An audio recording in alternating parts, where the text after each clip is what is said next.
êtes sur la panafricaine Medi 1, merci de nous rester fidèles et soyez les bienvenus dans ce nouveau numéro de l'invité de la rédaction. L'essor fulgurant des paiements mobiles en Afrique illustre concrètement comment la technologie a été rapidement adoptée pour relever les défis classiques liés à l'accès aux services financiers. Cette révolution a été propulsée par l'évolution, la prolifération et l'accessibilité à moindre coût des téléphones mobiles, ainsi que par une population désireuse de solutions financières plus simples, pratique et sécurisée. Le Sénégal, en première ligne de cette révolution sur le continent, a vu émerger une multitude d'initiatives qui ont transformé la manière dont les Sénégalais gèrent leur argent. Afin de mieux appréhender l'impact des paiements mobiles et services financiers digitaux en Afrique et particulièrement au Sénégal, ainsi que les perspectives novatrices en la matière, nous sommes aujourd'hui en compagnie de Mohamedou Nazib Ba, cofondateur de Coritech, une start-up sénégalaise spécialisée dans les moyens de paiement mobile. Monsieur Ba, c'est un réel plaisir de vous recevoir sur notre plateau. Tout le plaisir pour moi, Alexis. D'abord, Monsieur Ba, la révolution des paiements mobiles a eu un impact significatif en Afrique et particulièrement au Sénégal. Quelle lecture faites-vous de cette adoption massive et rapide ? Eh bien, c'est simple. Déjà, comparé au système bancaire classique aujourd'hui, les paiements mobiles offrent une simplicité d'usage sans précédent. Il y a aussi l'accessibilité. Vous voyez, aujourd'hui, avec les paiements mobiles, il n'y a pas de file d'attente. Déjà, quand vous allez dans les agences des banques aujourd'hui, vous avez des files d'attente qui s'allongent. Et aujourd'hui, les paiements mobiles viennent éliminer tout ce processus. Simple d'usage, accessible et en plus de cela, c'est accessible pendant 24 heures. Monsieur Ba, le Sénégal est l'un des leaders de la révolution des paiements mobiles sur le continent. En quoi ces solutions répondent-elles spécifiquement aux besoins et préférences des utilisateurs? Déjà, il y a la simplicité d'usage et l'accessibilité de ces solutions. Ces solutions sont accessibles 24 heures sur 24 et 7 jours sur 7 et peuvent aider. Je prends l'exemple des marchands. Aujourd'hui, nous avons des marchands, surtout au Sénégal et dans plusieurs pays d'Afrique. La majorité des marchands sont dans le domaine informel. Et aujourd'hui, avec ces marchands, ouvrir un compte en banque et avoir une facilité d'usage, c'est vraiment quasiment impossible.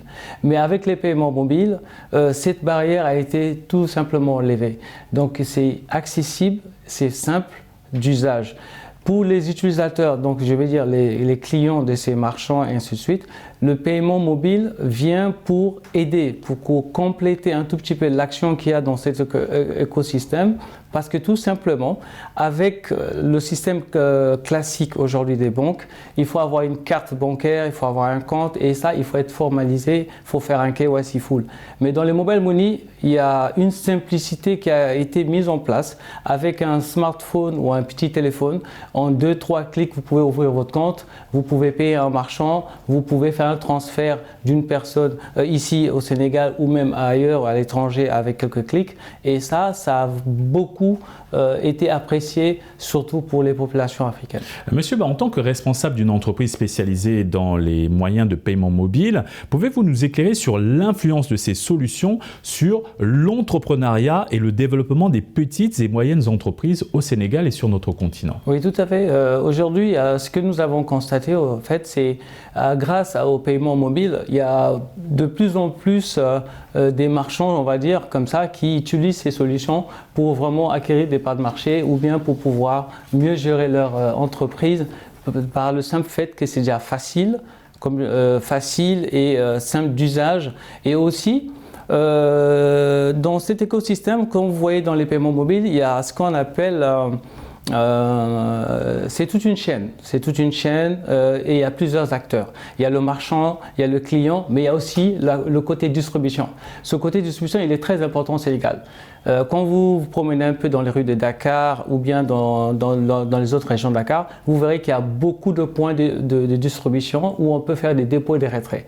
Comparé au système bancaire classique aujourd'hui, les agences sont très limitées et leurs services sont pas faciles à être utilisés. C'est là où le mobile money vraiment vient combler le gap.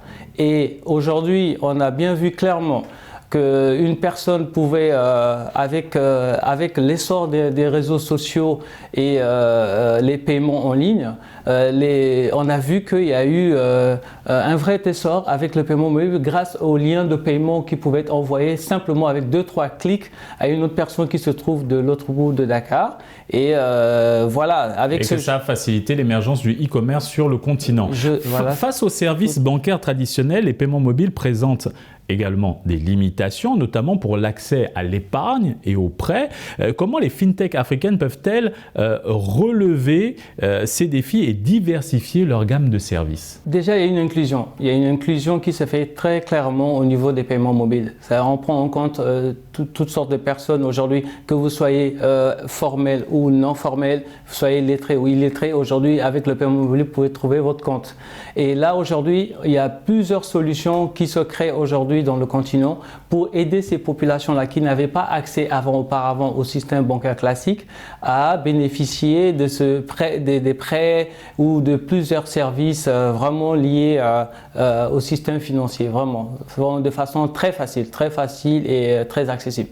Votre start-up représente le Sénégal dans une prestigieuse compétition dédiée aux fintech. Cette année, votre entreprise donc participe à la finale d'une compétition africaine majeure dédiée au secteur financier. Sur plus de 1400 participants, seulement 8 ont été sélectionnés pour l'étape décisive. Cette compétition est organisée par une institution bancaire continentale de renom.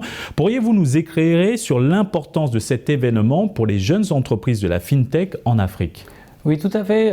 Cet événement, c'est un événement majeur. L'avantage qu'offre cet événement, c'est la visibilité que ça donne aux entrepreneurs africains.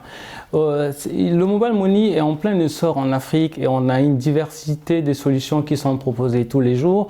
Et pour trouver une voie parmi tout cet écosystème reste encore un problème. Alors, ce genre de challenges qui sont organisés par ces grandes institutions de renom donnent de la visibilité, mais aussi du crédit à ces entrepreneurs-là. Et nous pensons que c'est vraiment une très bonne chose et ça permet également de vulgariser ces solutions à travers le continent. Et ça, il faut bien le noter, les banques l'ont bien comprise. Il y a véritablement, les mobile money sont en train de gagner du terrain. C'est mieux pour eux aujourd'hui déjà d'inclure ces innovations dans les solutions qu'ils peuvent apporter demain. Quel aspect spécifique de votre start-up ont suscité l'intérêt des juges et retenu leur attention lors de cette compétition? Effectivement, une autre innovation majeure réside sur le fait que nous, on a pu associer les porte-monnaies électroniques, donc les mobile money, avec des objets ou des supports de paiement physiques qui permettent vraiment à des populations qui étaient peu à l'aise ou qui n'avaient pas accès à la connexion Internet de pouvoir bénéficier de ces solutions de paiement. N'oublions pas aujourd'hui, le téléphone mobile, quand on parle de mobile money, c'est vraiment, ça a été conçu pour être utilisé avec le téléphone. Mais on connaît que sur le continent, bien vrai que les smartphones ont des prix assez raisonnables, mais il y a toujours une grande partie de la population qui n'ont pas accès à ces smartphones, mais surtout à une connexion Internet. Alors il fallait trouver des alternatives, comment il fallait combiner mobile money et simplicité d'usage. Et là, nous, on a eu l'innovation de faire à ce qu'on pouvait associer des objets du quotidien, des objets physiques avec ces mobile money. Je prends un exemple aujourd'hui. Vous pouvez prendre votre compte de mobile money, vous l'associez juste avec un porte-clés ou un bracelet à votre enfant, de façon à ce que votre enfant, une fois qu'il va à l'école, il pourra aussi utiliser les services de mobile money à travers ces objets. Et ça, c'est notre innovation majeure parce que jusque-là, ça n'existait pas. Et ça contribue d'une autre façon aussi à une inclusion financière pour des personnes qui n'avaient pas accès à l'Internet, parce qu'il y a certaines zones encore sur le continent, comme vous savez, qui n'ont pas encore accès à Internet, et donc les solutions de mobile money peuvent aussi être un frein pour eux. Mais en combinant ces outils et le savoir-faire aussi de ces fintechs, je pense que nous arrivons à aller au-delà de certaines frontières qui étaient là jusque-là. Merci Monsieur Ba pour cette analyse. Nous rappelons que vous êtes le cofondateur de Corictech, une start-up sénégalaise spécialisée dans les moyens de paiement mobile. Merci Alexis. Et merci à vous d'avoir suivi cette émission. Excellente suite des programmes sur Média.